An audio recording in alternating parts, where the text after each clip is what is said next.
Cut off ಹೇಗಿರುತ್ತೆ, exam day ತುಂಬಾ ಕಷ್ಟ ಅರ್ಥ ಮಾಡ್ಕೊಳ್ಳೋಕೆ. ಕಾಂಪಿಟೇಷನ್ ಲೆವೆಲ್ ಹೇಗಿರುತ್ತೆ ಅಂತಕ್ಕಿಂತ ಒಬ್ರೊಬ್ರನ್ನ ಮಾತ್ರ ಸೆಲೆಕ್ಟ್ ಮಾಡ್ತೀವಿ. ಏನ್ MSc ಪರ್ಸ್ಯೂ ಮಾಡುವಾಗ ತುಂಬಾ ಜನ ಆಸ್ಪಿರೆಂಟ್ ಟ್ರೈ ಮಾಡ್ತಾನೆ ಇರ್ತಾರೆ. I welcome back to my YouTube channel. This is Ashwita Manjesh.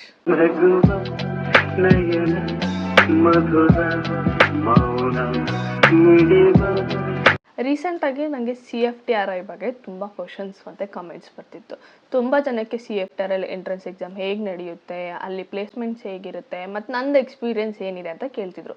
So ಅದಕ್ಕೆ ಏನಕ್ಕೆ ಇದ್ರ ಬಗ್ಗೆ ಒಂದು ವಿಡಿಯೋ ಮಾಡಬಾರ್ದು ಅಂತ ಅಂದ್ಕೊಂಡು ಇವತ್ತು ಮಾಡ್ತಾ ಇದ್ದೀನಿ. ಹೊಸಬ್ರಿಗೆ CFTRI ಅಂದರೆ ಏನು ಅಂತಲೇ ಗೊತ್ತಿರಲ್ಲ. So what is CFTRI?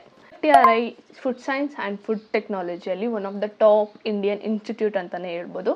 ಇದಿರೋದು ನಮ್ಮ ಕರ್ನಾಟಕದ ಮೈಸೂರಲ್ಲೇ. ಇದು ಎಲ್ಲ ಸ್ಟೂಡೆಂಟ್ಸ್ ಡ್ರೀಮ್ ಡೆಸ್ಟಿನೇಷನ್ ಅಂತಾನೆ ಹೇಳ್ಬೋದು. ಯಾಕಂತ ಅಂದರೆ ನಿಮಗೆ ಒಳ್ಳೆ ಲ್ಯಾಬ್ ಎಕ್ಸ್ಪೋಜರ್ ಸಿಗುತ್ತೆ, ಹ್ಯಾಂಡ್ ಆನ್ ಎಕ್ಸ್ಪೀರಿಯನ್ಸ್ ಸಿಗುತ್ತೆ, ಇಲ್ಲಿ ರಿಸರ್ಚ್ಗಳು ನಡೆಯುತ್ತೆ ಮತ್ತು ಒಳ್ಳೆ ಕೆರಿಯರ್ ಆಪರ್ಚುನಿಟೀಸ್ ಇದೆ. ಆ್ಯಂಡ್ ಈ ಇನ್ಸ್ಟಿಟ್ಯೂಟ್ ತುಂಬ ಹೆಸರುವಾಸಿ. ಯಾಕೆ ಅಂತ ಅಂದರೆ ಇಲ್ಲಿ ವರ್ಲ್ಡ್ ಕ್ಲಾಸ್ ಲ್ಯಾಬ್ಸ್ ಇದ್ದಾವೆ, ಎಕ್ಸ್ಪರ್ಟ್ ಫ್ಯಾಕಲ್ಟೀಸ್ ಇದ್ದಾರೆ ಆ್ಯಂಡ್ ಸ್ಟ್ರಾಂಗ್ ಪ್ಲೇಸ್ಮೆಂಟ್ ರೆಕಾರ್ಡ್ ಇದೆ. ಅದಕ್ಕೇ ಪ್ರತಿ ವರ್ಷ ತುಂಬ ಜನ ಆಸ್ಪಿರೆಂಟ್ ಟ್ರೈ ಮಾಡ್ತಾನೆ ಇರ್ತಾರೆ. ಏನಕ್ಕೆ ಟ್ರೈ ಮಾಡ್ತಿರ್ತಾರಪ್ಪ ಅಂದರೆ ಇಲ್ಲಿ post graduation in food technology ಇದೆ, ಅಂದರೆ MSc in food technology.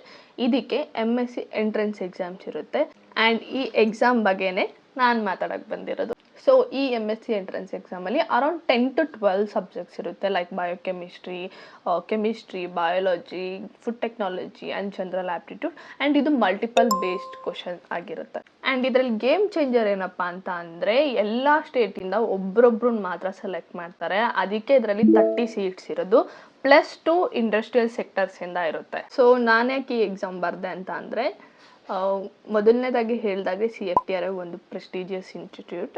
And ಇಲ್ಲಿ ಯಾವುದೇ ಫುಡ್ ಸೈನ್ಸ್ ಸ್ಟೂಡೆಂಟ್ ಆದರೂ ಒಂದ್ಸಲಿನಾದರೂ ಈ ಎಕ್ಸಾಮ್ನ ಪಾರ್ಟಿಸಿಪೇಟ್ ಮಾಡಬೇಕು ಅಂತ ನಾನು ಹೇಳ್ತೀನಿ. ಯಾಕೆ ಅಂತ ಅಂದರೆ the level of the question and the deepness of the questions ನಿಮಗೆ ಅಲ್ಲಿ ಅರ್ಥ ಆಗುತ್ತೆ. ಆ್ಯಂಡ್ ನೀವು ಎಷ್ಟು ಕಲ್ತಿದ್ದೀರಾ, ನಿಮಗೆ ಎಷ್ಟು ಫುಡ್ ಸೈನ್ಸ್ ಬಗ್ಗೆ ಗೊತ್ತು ಅಂತನಾದರೂ ಅರ್ಥ ಆಗುತ್ತೆ. ಆ್ಯಂಡ್ ದ ಸಿಲೆಬಸ್ ಏನಿದೆ ಅಲ್ಲ ತುಂಬ ಬ್ರಾಡ್ ಆಗಿದೆ. ಸೊ ಅದು ನೆಕ್ಸ್ಟ್ ನೀವೇನು MSc ಪರ್ಸ್ಯೂ ಮಾಡುವಾಗ ತುಂಬ ಹೆಲ್ಪ್ ಆಗುತ್ತೆ.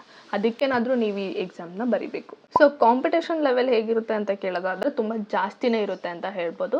ಯಾಕೆ ಅಂತ ಅಂದರೆ ನಾನು ಆವಾಗಲೇ ಹೇಳಿದಾಗೆ ಒಂದೊಂದು ಸ್ಟೇಟಿಂದ ಒಂದೊಂದು ಸೀಟ್ಸ್ ತೊಗೋತಾರೆ ಮತ್ತು ಅಲ್ಲಿ ಲೆವೆಲ್ ಆಫ್ ಟಫ್ನೆಸ್ ಇರುತ್ತಲ್ಲ ಕ್ವಶನ್ ತುಂಬ ಕಷ್ಟ ಅರ್ಥ ಮಾಡ್ಕೊಳ್ಳೋಕ್ಕೆ. ವೇಟೇಜ್ ಗೊತ್ತಿರಲ್ಲ ನಿಮಗೆ ಹೇಗೆ ಡಿವೈಡ್ ಆಗುತ್ತೆ ಎಲ್ಲ ಸಬ್ಜೆಕ್ಟ್ಸಲ್ಲಿ ಅಂತ. ಆ್ಯಂಡ್ ಎಲ್ಲ BSc ಕೋರ್ಸ್ಗಳಲ್ಲಿರೋ ಕಾನ್ಸೆಪ್ಟ್ನ ಇನ್ಕ್ಲೂಡ್ ಮಾಡಿರ್ತಾರೆ ಸಿಲೆಬಸ್ಸಲ್ಲಿ. ಸೊ ನೀವು ಎಲ್ಲ ಕಾನ್ಸೆಪ್ಟ್ನು ಇನ್ ಡೀಟೇಲಾಗಿ ಓದಬೇಕಾಗಿರುತ್ತೆ. Maybe this is where ನಿಮಗೆ ಟಫ್ನೆಸ್ ಫೀಲ್ ಆಗೋದು. ಮೇಜರ್ ಕ್ವಶನ್ಸ್ ನನಗೆ CFTRI ಬಗ್ಗೆ ಬಂದಿದ್ದಾದರೆ ಯಾವ್ಯಾವ ಟೆಕ್ಸ್ಟ್ ಬುಕ್ಗಳನ್ನ ಯೂಸ್ ಮಾಡಬೇಕು, ಇಲ್ಲ ಸೋರ್ಸ್ ಎಲ್ಲಿಂದ ತಗೋಬೇಕು, ಆ್ಯಂಡ್ ಕಟ್ ಆಫ್ ಹೇಗಿರುತ್ತೆ, ಎಕ್ಸಾಮ್ ಡೇ ಹೇಗಿರುತ್ತೆ, ಆ್ಯಂಡ್ ಇನ್ ಕೇಸ್ ನೀವೇನಾದರೂ CFTRIಯಲ್ಲಿ ಸೆಲೆಕ್ಟ್ ಆಗಿಲ್ಲ ಅಂದರೆ ನೆಕ್ಸ್ಟ್ ಏನು ಅಂತ, ಇವೆಲ್ಲ ತುಂಬ ಒಳ್ಳೆ ಕ್ವಶನ್ಸ್. ಸೊ ಇದನ್ನು ನಾನು ಡೀಟೇಲ್ ಆಗಿ ಅಪ್ಕಮಿಂಗ್ ವಿಡಿಯೋಸಲ್ಲಿ ಹೇಳ್ತೀನಿ. So this was about CFTRI and its entrance exam.